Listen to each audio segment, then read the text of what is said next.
Podcast. Batman. No. I love that as you were doing it, you were saying nanner. What was I saying? Banana. You were saying nanner It's instead like of. banana. Anyways, this is a podcast. This is. where we play Dungeons and Dragons. Good Wow, we're Lord. really excited. Mason, look at this. Look You at see him that? compared to all of. That is intense. Wow.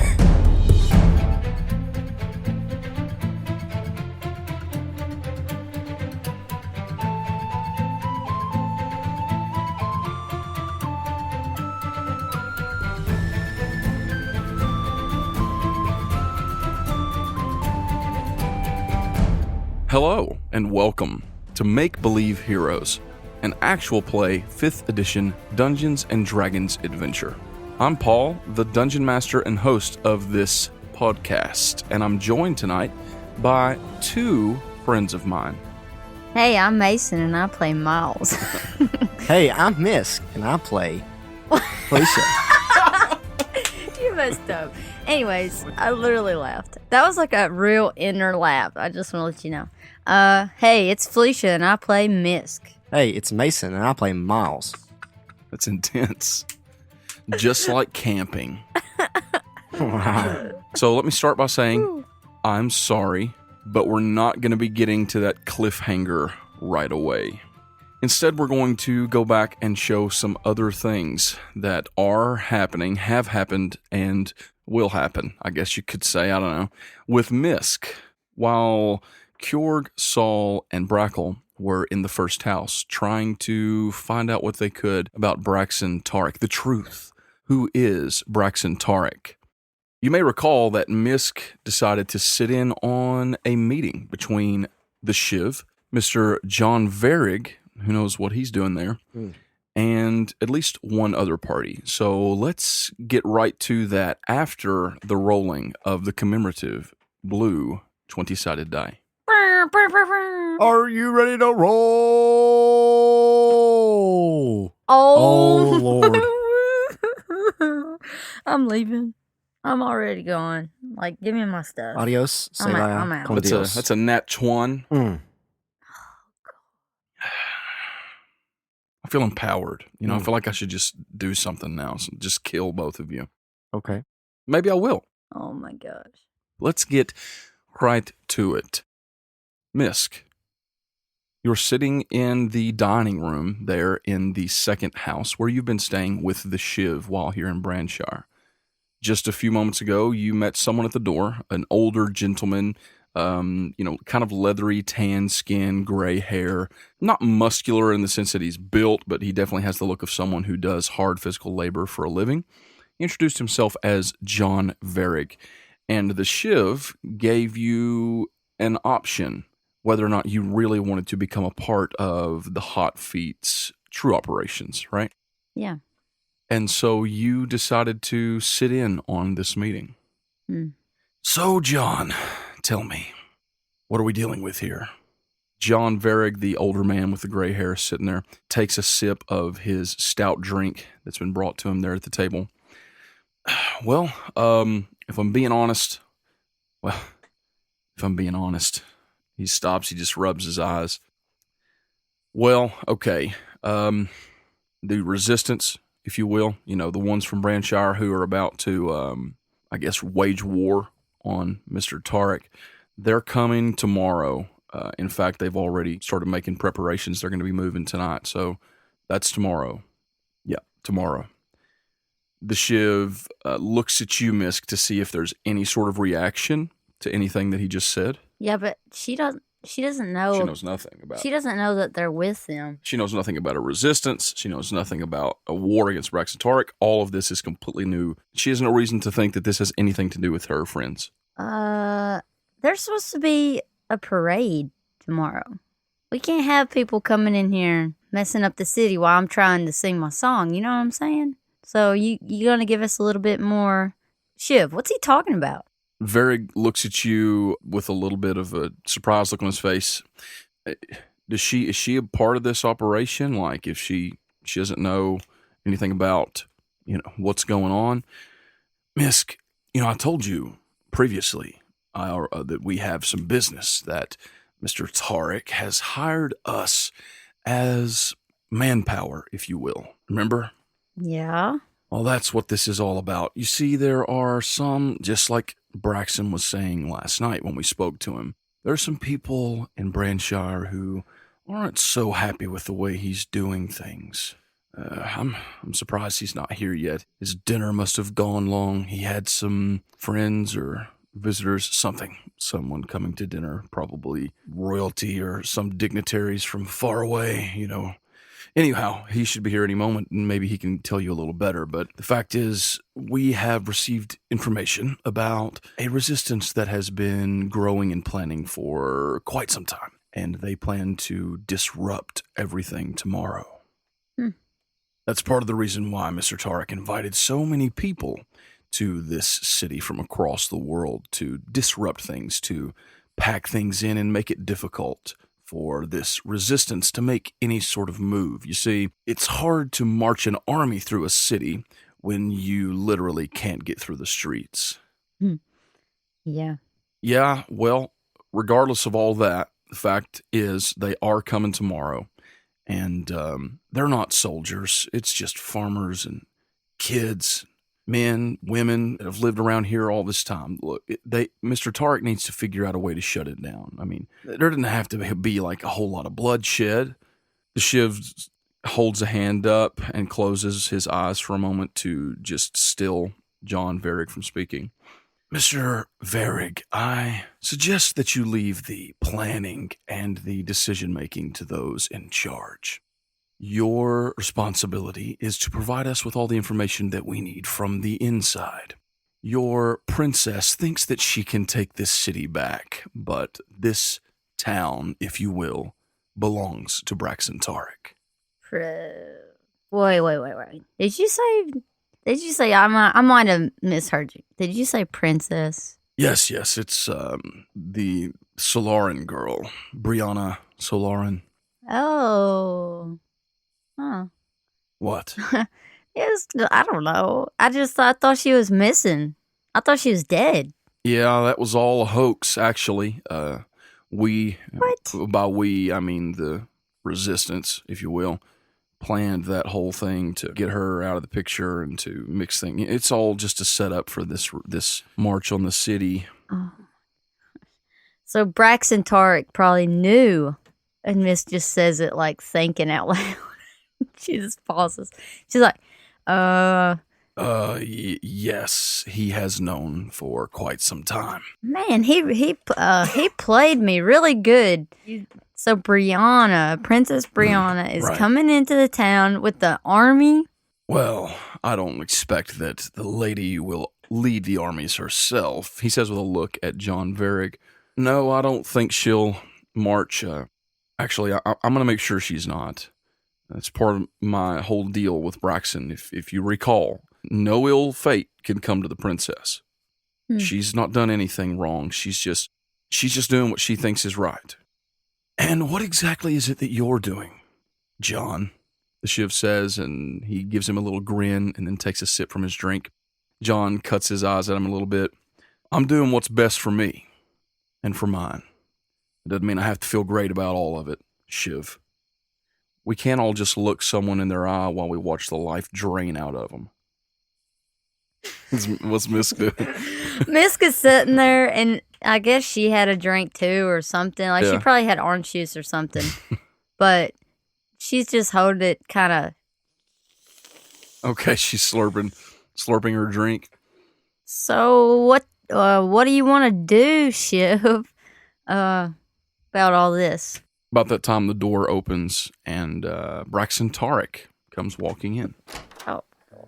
Ah, hello. I see you've all started without me. That's good. Oh, he says, seeing John sitting there, and seeing you sitting there, Mysk. So it seems that we have brought the lady in on our operations completely, he says with a glance at the Shiv. And Shiv just kind of gives him a nod. Well, okay. Mr. Varig, do you have some information for me? And John begins to relay to him the same thing that he just told you all, that they are marching tomorrow, that they plan to strike somewhere near sunset is about the time that he expects that the army will be here in full force and try to move on the city, which is ironically around the same time that they're planning on holding the parade. So everything is just ripe for a disaster. But you all talk for a while about this, and by you all, I mean they talk and you mostly listen. You hear about their plans, how that they're going to plant Hotfoot members across the city in different places. Braxton has some other men, ruffians, that have come in, and based on John's estimations, they easily outnumber the forces that are coming from this resistance, almost 2-1. This is a little bit last minute bringing in an army. They didn't really expect it to be like an actual battle as much as before. They'd expected it to be some sort of a political battle, like they show up and hold a rally or something. But now we're getting a straight up swords and shield fight on the streets of Branshire. So they're hoping to choke the city out with too many people, and that's really their whole strategy. The Shiv is in charge of making sure that all of his men are where they need to be, that they strike when the time is right, and of course, Mysk, it is so important that the parade go on without a hitch. It's just like I said, in these difficult times, what we truly need is a good distraction. Oh, so I still get to play my song and stuff? I don't understand how we're gonna go on with this parade if we have a somewhat army coming. I expect that this army, he says with a glance at Varig, will be less of an army and more of a group of disgruntled children. I expect that the Shiv's troops will be able to shut that down quite efficiently. And in the meantime, you can simply go on with the parade. You can lead the fray with your beautiful playing and singing. I have the utmost faith in your ability to do so. I mean, that's what the deal was, I guess. Ain't that right, Shiv? Unless you change your mind. I mean... No. I don't have to be a part of it. I mean, I don't... We need you out there, Mysk. You will sing. Miles will accompany you. He'll make sure that everything goes on without a hitch. And if it doesn't? How do you mean? So when all those people come in and, it doesn't go the way you plan and there's this big riot and there's this big fight, you just want me out there, me and Miles? Don't worry, Mysk. My men will be all around you, he says with a little bit of a glint in his eye. No one will hurt you, I promise you that. Well, thanks, Shiv. Where are you gonna be? I'll be around. Of course you will. The four of you talk a bit more. Tarek lays out a few more of the plans about the actual parade itself. And now that all the talk about the fight and everything is over, he's really excited talking about what all they're going to have in the parade and how it's going to be great and grand, even though you're pretty sure it's not going to work out the way that he hopes it will. And then after a while, they go their separate ways. John heads out, going back to meet with the resistance. So everybody left but Shiv? Yeah, everyone goes home. So... I know that I'm with you and I'm stuck and all that stuff, but I've heard of Princess or Lady Brianna. Is that so? Yeah, it's part of the reason you found me where I was with my group. We were sent to get her. So I feel like that my guys, my brother, Georg, and Brackle, you don't think they're in that army, do you? Mysk, I wouldn't waste too much time worrying about those three. What's that supposed to mean? I feel like we've been coming along, Mysk. You stayed here for this meeting. You have shown that you have interest in taking true stock in what we're doing with the Hot Feet. Why worry about those three? Same reason that you might be in a meeting and Charlie and Charlotte cross your mind. Or your wife. The same reason. It was a question, and I thought we were friends enough now that we could just have a conversation. But whatever. Well, let me put it to you bluntly then. When we left, Fjorg was on the ground, bleeding out. Your ranger friend was gravely wounded. I can't say that either of them are alive. They stood in our way, and as I told you, there would be consequences to that. Are they with this resistance? Possibly. It's just as possible that they ran off. But I will tell you this one way or another, Mysk. If they show themselves tomorrow, if they make a scene, say they try to pull you away, to lure you away, what will you do? I can't go with them. No, you can't. And so it's like I said. It would be best if you just didn't worry about those three. He stands up, downs the last drops of his drink, wipes his mouth clean. I'm going to bed, Mysk. Don't let these things worry you too much. I'm sure they're fine, and I'm sure everything will be fine. You just worry about singing and playing at your very best. Miles will be here in the morning to help you with anything that you need, and I'm sure that it's going to be a grand spectacle. All right. And Miss gets some orange juice and takes it up to her room and sits down on her bed and grabs her lute and just kind of plays, but doesn't sing. She's just playing a soft melody, just trying to relax. After a while, you go to sleep. Yeah. Night passes. You have odd dreams. You dream some things that you haven't dreamt in a long time. You dream about Saul, specifically. You dream memories of him and you, the two of you together, back in the Nine Hells. Things that you haven't dreamt about in over at least a year. It's been at least a year since you last dreamt about the Hells. You find that a lot of the details about your time there have faded, sort of like how that you try to remember things in real life from when you were 4 or 5 years old. Mm-hmm. They're fleeting. You can only get glimpses of it. And you can recall things like muscle memory, like where certain things were and what this was like. But trying to really grasp on a memory becomes like trying to recall a dream that you had the night before that's just outside of reach. But tonight you have very vivid dreams. Dreams about you and Saul and war. Bloody dreams.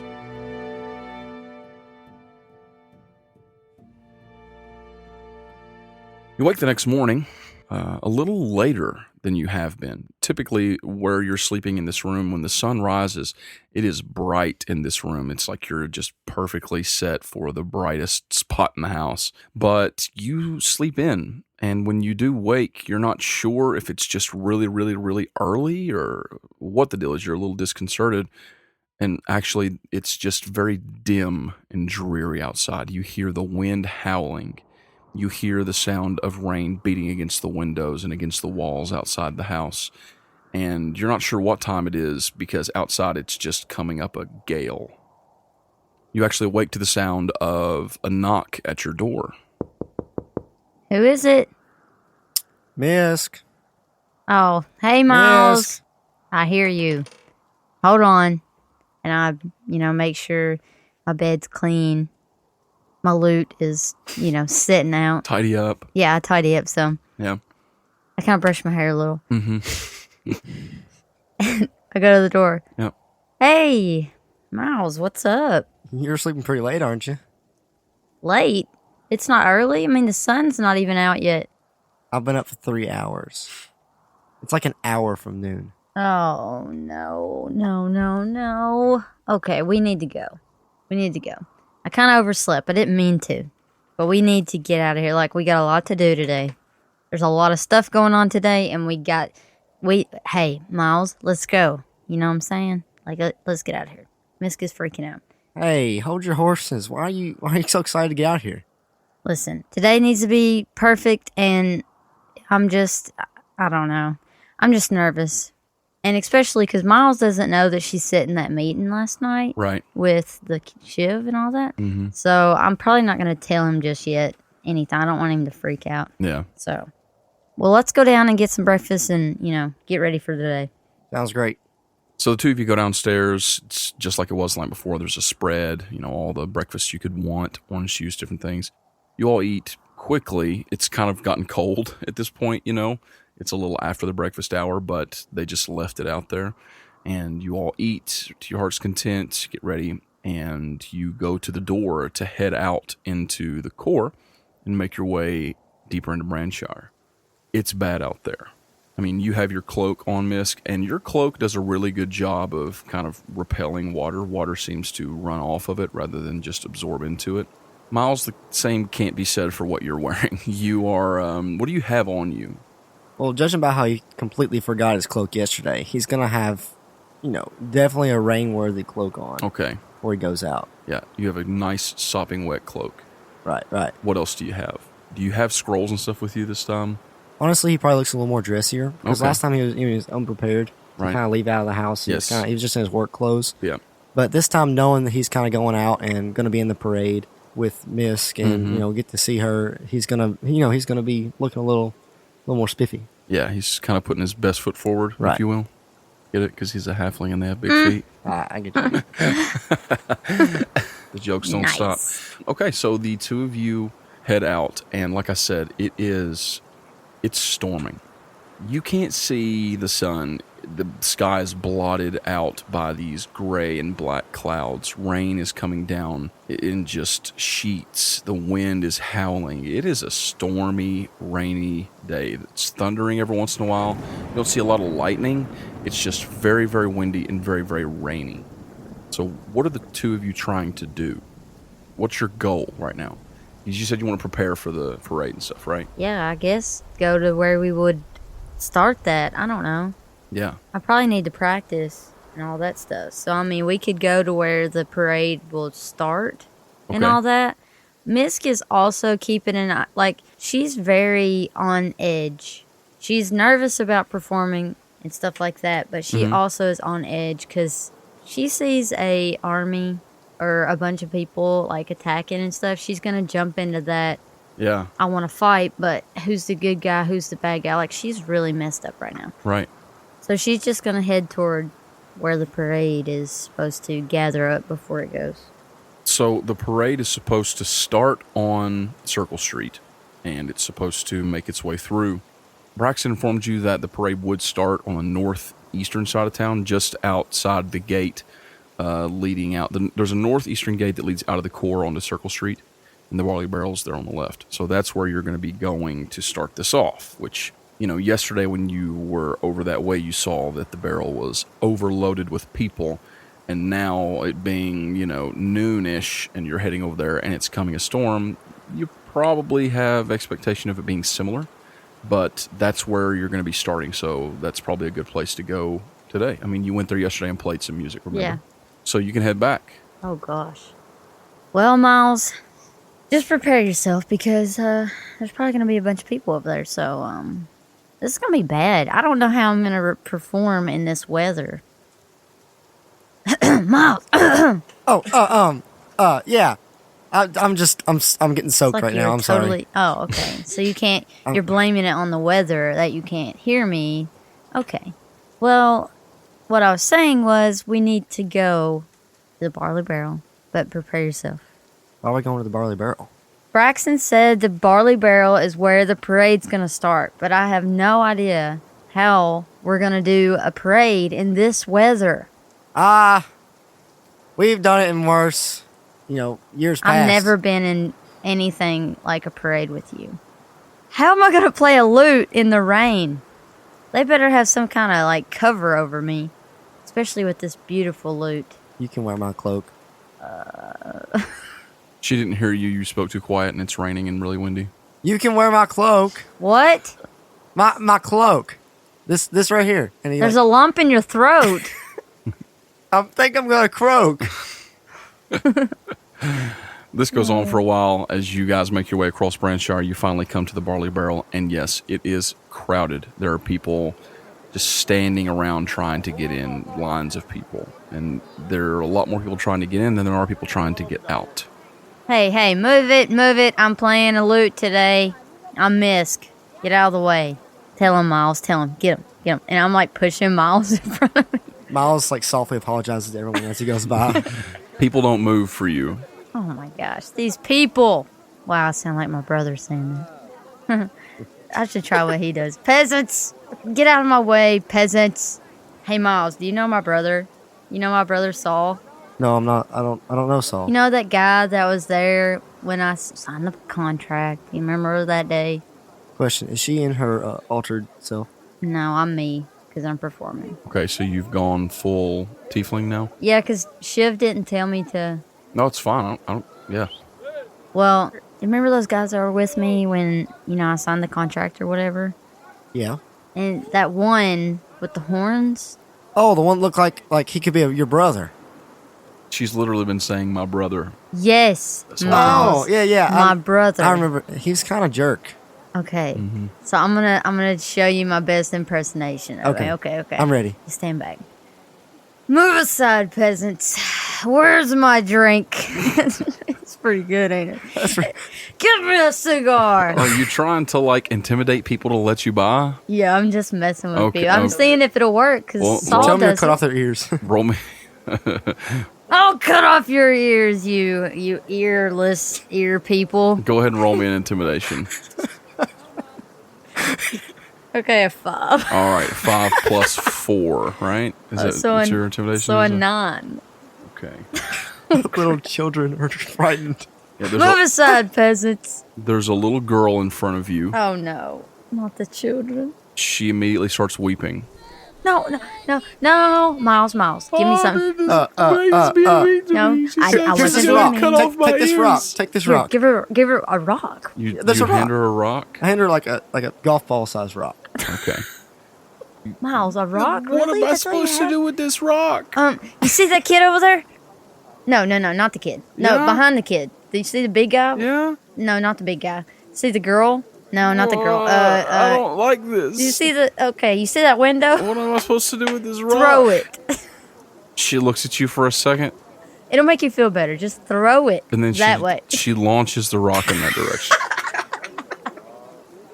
All of a sudden you hear a It bounces off the back of the head of this guy who's standing there, and he's like this big, burly guy. Oh no. He goes, ugh, and turns around, looking around, trying to see if anybody's like looking at him. And then you look down and you see the little girl, and she's just pointing up at you. Miles is on the ground Hey, in the mud laughing. hey. What's up, man? He sees this really weird situation. He just shakes his head and faces Oh, back God. forward again. So you two are no closer to getting inside the barley barrel. Yeah, we're not even. So we're just standing outside the barley barrel. There are a lot of, you can't get into the door. There's too many people. So if you want to get through, you need to try and Okay. move people. What do I got? What do you mean? What do you got? You can use earth tremor or thunder wave to blow all these people out I of was the thinking Wait. about it. way? No. Okay, so what if I start playing a song Okay. and I'm playing a song and Miles is dancing? Do we have enough room for Miles to cut a rug? Okay. Miles, make me a performance check. Miles would actually like to cast minor illusion. To cast like a little carrot with arms and legs. A carrot? A carrot that will dance. A little jig. Oh, my gosh. Not a carrot. It's like the dancing monkey and the carrot brought together as one. Oh, wow. Just go ahead and make me a performance check with advantage, Miles. 11. Plus your performance, which is a +2. Correct. So a 13. Okay. Mysk, go ahead and make me a performance check, but you're going to have disadvantage But why? because it's raining and you're trying to play and sing a song. It's But difficult. I'm awesome. That's true. We'll But, see. Oh, okay. 13. all right. Disadvantage. Gotta roll another one. Disadvantage, you know what I'm saying? Okay, 14. Okay, and your modifier is a +7, so that's a modified 20, and Yes. you managed to really do a good job of playing and singing a song. And Miles makes a pretty convincing dancing carrot illusion to your song, and before you know it, people actually do start to turn their attention from trying to get inside the barrel to the two of you. And you sing the song, everyone cheers, and then they just make way for you. Make way. So you're able to go inside. Yes, good job with the carrot thing, even though that's really weird. Okay, we're gonna have to really talk about things that you think about. You know, like a dancing carrot that's. It came to me in a dream. Oh, great. That's even weirder. Okay, like you to me in a just dream. calm down. Okay, so barley barrel, we're here. Mm-hmm. Check. Hey, Miss, maybe you could play the song on the stage. I guess I can. You Step aside, peasants. not again. Just kidding, Miles. So I get on the stage, I guess. Well, there's someone on the stage right now, Oh, snap. so Kick him off. you can. Move aside. But you can look for Boren Barley, the owner. Okay, I'll look for him. Miles, do you see that Barley dude? Barley. The- Boren, yeah. Boren. Barley. Maybe I should roll a perception check. Now you don't have to roll a perception check. Oh. This place is very, very busy, but it's not that large to the point that you wouldn't be able to find the one person you're looking for. After a few minutes, you see him coming out of the double doors that lead back into the kitchen. Boren. Oh, hello. Can I help you with something? I want to play. I'm in the parade today. You probably already knew that, Oh, really? because I'm awesome. But Okay. also because I'm carrying this awesome loot. Anyways, also, Bards. why am I saying also a lot? Anyways, maybe it's because I'm nervous. Okay. I have I'm to the end. perform today, and I'm really kind of nervous. I see. But don't tell Miles. Anyways, Miles, you didn't hear that. There's a lot happening right now. Look, I'm actually very busy. What do you need from me? I want to play on the stage, but somebody's up there. Oh, well, just they're gonna play a song here in a minute. They'll stop. If you'd like to sing, can you play the lute and sing? Can I? Have we met?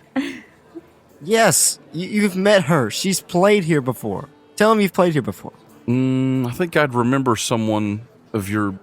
Oh, you probably got me. I'm not that memorable. Just, you don't Well, know me. I haven't met that many tieflings. Oh, you met many I of them. met a couple. Yeah.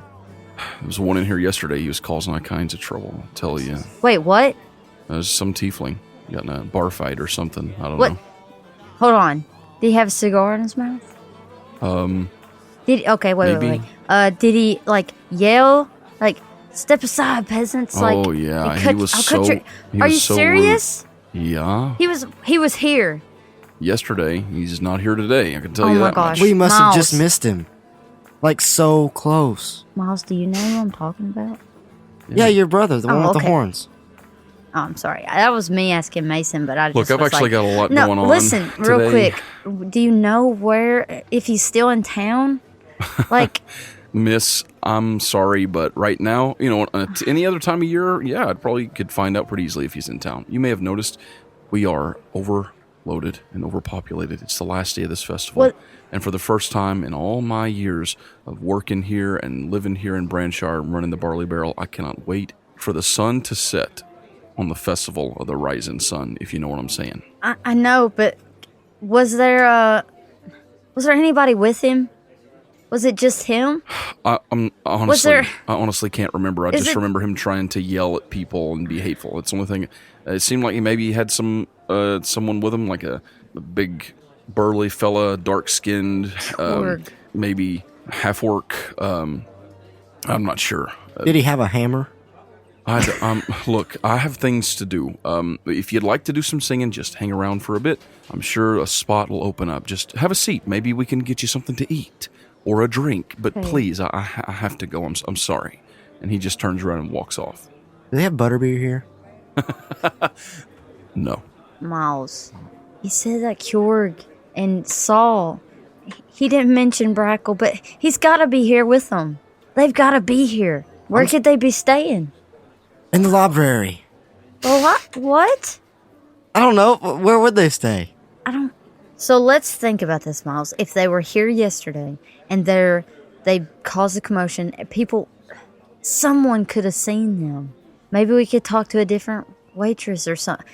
They have to be here, Miles. I need to talk to them. What are you doing? Are you just standing in the middle of the bar? Well, he set us down, didn't he? He told you could have a seat. Oh, yeah. I figured we just sat down. Y'all go to a table and have a seat. Yeah. So you're sitting at a table and you're talking about this.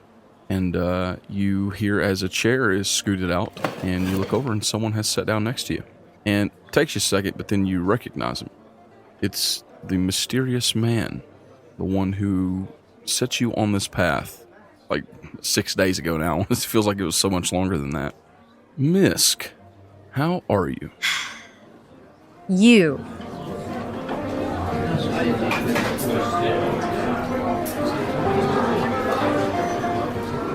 Hello, dear listener, and thank you for joining us for another episode of Make Believe Heroes. I hope that you'll forgive us for not jumping right back to the rest of the party, but we just had to show a few more things before we can continue. As I've said, we are in the heat of it now, and you're going to see some panning back and forth between our two split parties, if you will, over these next few episodes. But don't worry, I think in the end, you'll be quite pleased with how it all turns out. So I know you all want to get right back to that quickly. Before we do, I do just have a couple of quick things I want to say. First of all, if you enjoy the music, the ambient sounds, and all of those beautiful things that you hear on a weekly basis from Make Believe Heroes, then you should go check out battlebards.com. Many of the soundscapes and sound effects and music tracks that we use, not all of them, but many of them come from BattleBards, and they offer a huge selection of tracks that you can use, and it'll really add a new element and depth to your table. So I recommend that you go use that code MBH Podcast to get 15% off of a BattleBards Prime subscription. You may notice that my voice sounds ultra deep today, all that bass. That's because I have a terrible cold. I'm not sure if it's allergies or what it is, but it's all this mucus, it's just a mucus party over here in my head and nose, throat, all those things. So just, yes, mucus. So hopefully you can forgive if my voice sounds a little off.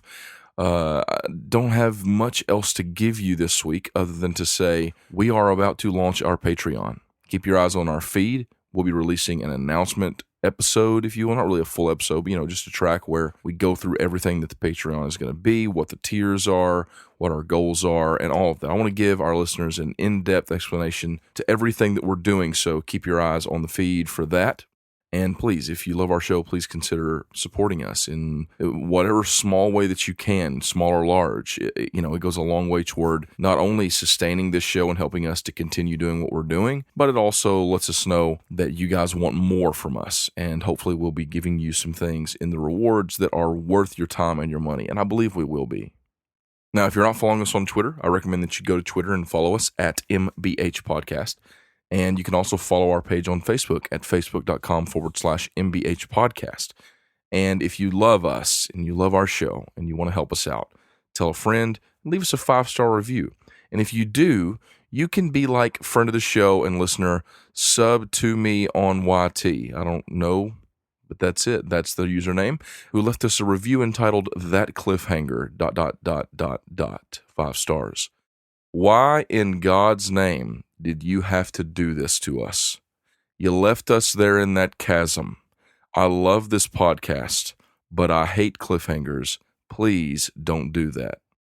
Sorry, sub to me on YT. I guess that means subscribe to me on YouTube. This is all dawning on me as I'm reading this. Yes, thank you. I'm slow on the uptake on that one. Thank you for the review. I'm sorry to leave it on that cliffhanger, honestly. We have an hour. Let me tell you like this. I never expected things to go the way they did in that episode. The guys took things in a direction I did not expect. I did not anticipate them actually walking into the door, going at Braxton Tarek full head on, just right then and right there. I thought they were going to try to get some information. And then, once they got some information, if they figured something out, then maybe go and approach Braxton. Nah, none of that happened. I had many thoughts and plans and ideas, and as any dungeon master will tell you, those don't always pan out. So I'm sorry for the cliffhanger. I'm also sorry that we didn't get right back to it this week, but please, trust me, I think you're going to be pleased with the way that everything turns out here in these next couple episodes as we wind down to the end of Season 2. So that's enough for me. Thanks to everyone that listens to this show. You are our lifeblood. Thank you for your support. Thank you for all that you do. Now, let's get back to a reunion in the Barley Barrel, shall we?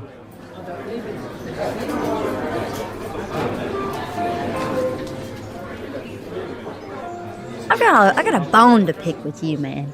Oh, really? I've been through so much stuff. Can I be introduced? Oh, excuse me. I'm sorry. I don't suppose we've met. My name is Zahn. What is yours? Oh, it's about time. My name is Miles. I'm Mysk's bodyguard. That was Paul laughing, not Zahn. Miles, I see. you're not my bodyguard. Mysk, I have to admit, I'm surprised to see you here. Why? But I'm happy to see you here. Well, you should be. According to your brother, you were taken Wait, captive. wait. You talking to my brother? Yes, I've spoken with your brother. I've spoken with Brackle and Kjorg. Where are they? Well, they're supposed to be here. Perhaps we should not. Maybe we should go somewhere more private. Okay. Miles, you okay with that? Yeah, let's go. He gets up and he leads you all out of the barley barrel. And you head out into the street, and just as it was before, it's packed. If anything, it's raining harder, it's darker, and it's windier than it was when you guys walked in 15 minutes ago. You all make your way through town, and Zahn, with his hood up, leads you through the crowd, and you notice that he is taking precautions to make sure that you all aren't being followed. I mean, you know that because it's obvious. He's zigzagging through the streets, he's ducking into this side street here. You all go into a couple of buildings and come out other doors along the side, different things, and finally he leads you back into an alley. You all are in the rain, but there's a sort of canvas canopy hanging down, and there's like a little respite off down an alley and into a corner where there's no view to Circle Street from where you are. Yeah, I think this should probably do well enough. Sorry about all of that. You two may not have heard, but there are a number of agents of the Hot Feet here in Brandshire, and the last thing we would want is one of them listening in on our conversation. I just look at Miles like, oh snap. Oh, I can assure you, and I kind of glance at Miles, that our conversation will be between us three. Am I right, Miles? Most definitely. Okay. Miles, are you being honest? This is over the table.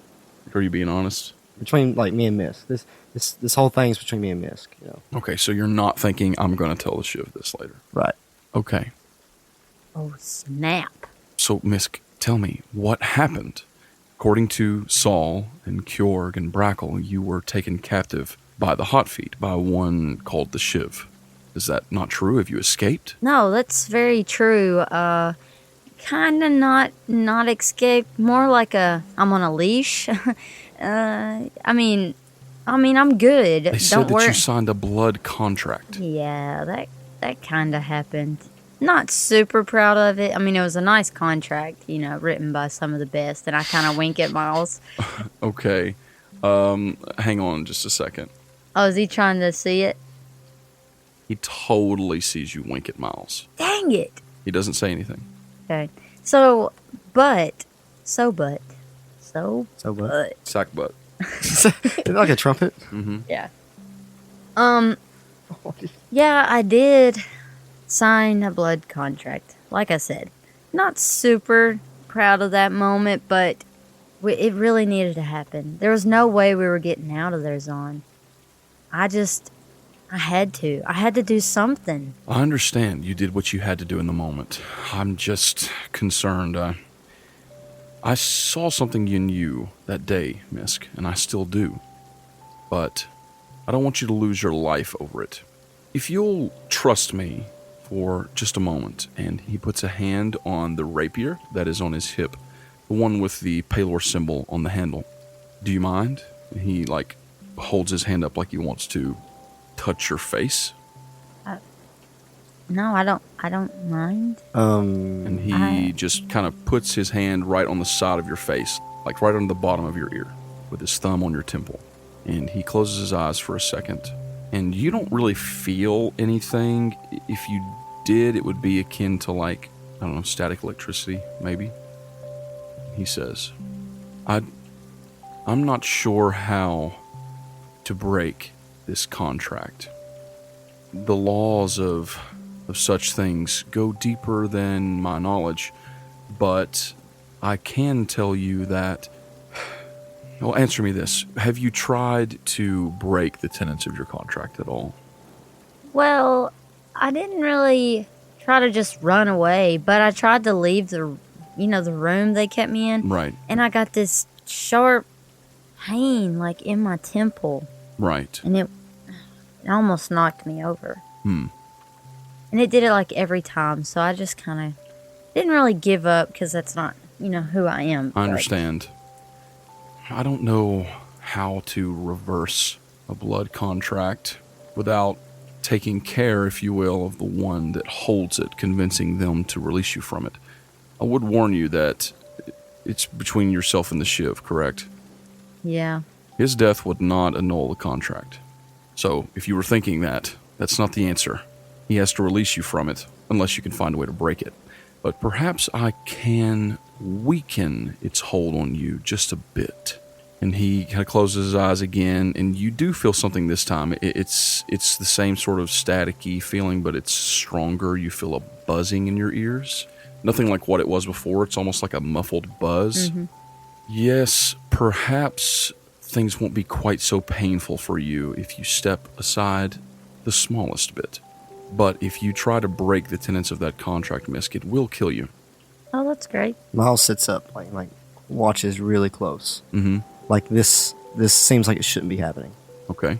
He knows within himself that him being the creator of it knows that there should be no way to undermine the bylaws that he's written into this contract. Okay. So he's just paying really close attention to what this guy's doing. Okay. Roll me an Arcana check. The 5 on the dice. Arcana is a +6. So an 11 total? 11 total. You don't know exactly what it is that he's done, but you do know that he's not using arcane magic. You don't understand it. You don't understand what's happening, for sure. You say anything? No, I kind of just stare. Mysk, you have to check in with the Shiv ever so often, or how does this work? What are you doing now? What are you doing here? Today I'm supposed to be in the parade, playing my lute and singing. They say it's a big part. Mysk, I wish I could tell you to find your brother, find Kjorg. They're here. They're in the city. I knew it. They were supposed to stay at Braxton Tarek's last night. They were supposed to have some What? sort of a dinner with him, and then... Oh my God. He's not a good guy. Have you spoken with him? Yes. Several times. What have you discovered? Have you found anything out about him? Miles is like really holding back over here. He's like, Well, I always drink orange juice, but he usually drinks the harder stuff. Right, but I mean specifically about what he's doing. We believe that he has something planned for today, something big, some sort of ritual. No. I just know about the parade. He hasn't said anything about a ritual. Okay, well, there is a sort of an army coming today. Yeah, I heard about that with Brianna. You heard about that? I just told you I talked to... Braxton knows that they're coming? who? Oh, wait, are you a part of them? That's what all of this is for. This is what he told me. I was drinking orange juice and they were talking about it, and John even said that they had this big army, but it wasn't like... He puts a hand on your shoulder. It wasn't like... Tell me again? Who was there? Well, Braxton and Shiv and John, and John who? John Varig. John Varig was there with you and the Shiv. Yeah, I let him in, and he said he had information. How could I not have known? Zahn turns around and he faces away from you and he puts his hand to his face. He has a look almost like he doesn't know who he is for a minute. It's very weird. How could I not have known this? Zahn, what's going on? John Varig is a traitor. Traitor? Well, I mean, he is a bad guy. John Varig is supposed to be... He's helping us with the resistance. Oh, that's what he meant. He was talking about how Brianna, how the army, isn't really an army. It's just he a lot has of... Brianna. Oh, he has her today? He said that she would be kept taken care of. Zahn, you need to find him. Mysk, thank you for this information. You may have saved us from something terrible. Listen to me. I have to go. I have to find your brother and Kjorg and Brackle, and I have to find John Varig. Braxton Tarek is an evil man. Yeah. He is more than he seems, Mysk. You would do well to get away from him as soon as you can. When the resistance strikes, and they're going to strike very soon, within the hour, Mysk, At sundown, they're going to strike, and it seems that the sun is coming down earlier today. Be careful. Well, He turns on his foot and walks away. okay. Hey, can you do me a favor? He pauses right before getting out of your sight, and he just kind of looks back sideways. Don't tell the guys. Don't tell them what. Don't tell them that I'm in the city. Because they'll try to get me, and I won't be able to leave, and I can't leave Shiv right now. I understand. I will keep your secret, Mysk. Be careful. Stay away from Braxton Tarek. Okay. And he's gone. Miles just stands there with his arms crossed. So Mysk is just kind of staring at where he, where left. She kind of looks down. She shakes her head a minute, like shakes herself out of what's been going on. Looks at Miles. She's like, "Okay, are you ready? Because that person at Barley Barrel is probably..." Wait, just a second. First off, the Shiv did not tell me any of this. I'm his right-hand man. And as soon as you show up, evidently you get to be in all the information, even though you're under this blood contract. And then after that, you're just not telling me this all morning. Miles, you didn't need to know it. It's not something that I didn't want to worry you. And then the mayor is plotting a fight, a battle. I don't know exactly what's going on today. I do know, but I don't know how it's all playing together, because all I know and what I've told you is I have to play in the parade. And I don't know what's going to be going on while we're up there in the middle of this parade. And I made sure that we would be protected. We're going to have guards around us and stuff like that. But there's an army coming at us. If I would have told you that this morning, you wouldn't even left the house. I'm torn between the Shiv. My loyalties should, and maybe will be, lying with the Shiv. And I might have to tell him about this conversation. What? Miles? I really like you, Mysk, a lot. I like to spend time with you. I like to be around you, but sometimes it just gets real. I've been told to be your chaperone, and I was charged to do that by the Shiv himself. And so I feel like I need to uphold my duties, unless you have some other reason for me to lie to the man I work for. Because for all I know, that your friends are leading an army into this city. No, my friends are already in the city. John Varig and his people in the resistance, who you apparently has betrayed, are leading this army. And my people are not. They're already in the city. I didn't know about this, Miles. I didn't know they were here until I heard today that Saul was in the Barley Barrel. I'm not keeping things from you. But I will tell you this. If you betray my trust, I literally had this conversation in front of you because I trust you. If you betray me, I will never have anything to do with you ever again. And I will die before I have to. So you better just make up your decision right now. As those words leave your mouth, you hear a very strange sound. It sounds like an explosion, like a earth-shattering explosion. And you hear screams, not like screams of pain, like people are dying, but like fear, people panicking from off in the street. What do you do? I grab on the Miles. Like, that's my instinct reaction. I'm like, Miles, we need to get out of here. I don't know what that was. And I'm like protective, even though we just had this like super intense conversation. She pulls out her rapier. Miles starts to resist, but then kind of falls into knowing that this is such a serious situation, and knowing that the true care lies between us. Sure. And so I'm again going to just get ready, prepare for whatever spellcasting I have to do. And what do? I'll take off. Okay, you guys take off out of this back alley.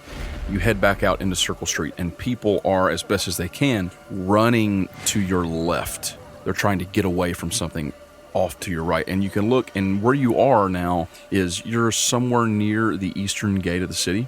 You've kind of come a little bit farther south and made your way near the eastern gate from where you were at the Barley Barrel by following Zahn.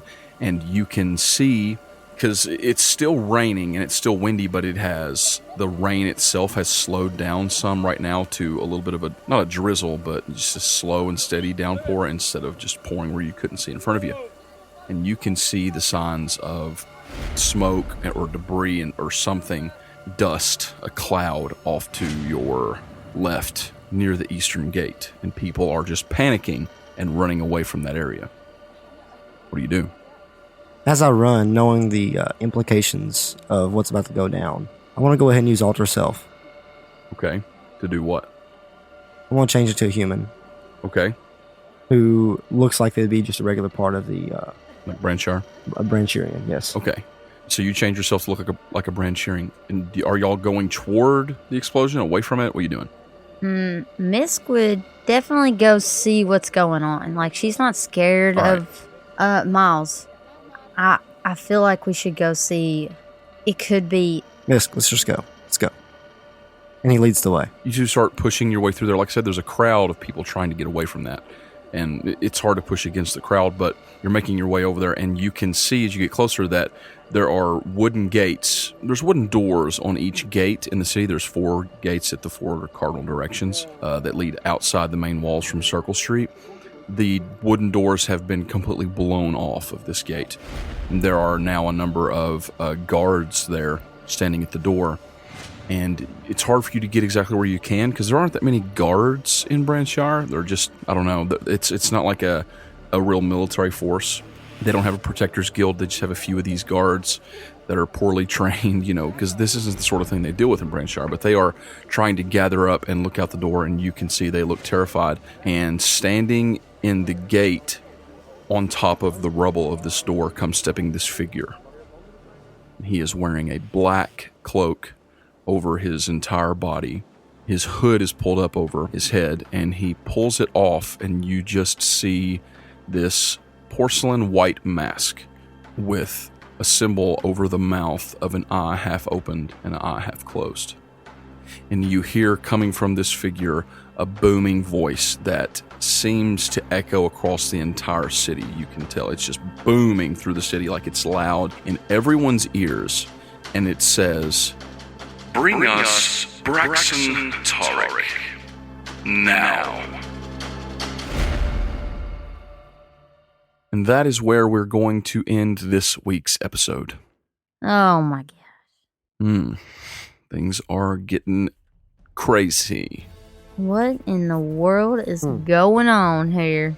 To find out what happens next in Branchar, to find out what happens next with our other 3 adventurers who are in a bit of trouble, then you'll have to tune in next week. Thank you so much for listening. Amen. We love you. Bye. Goodbye. Adios.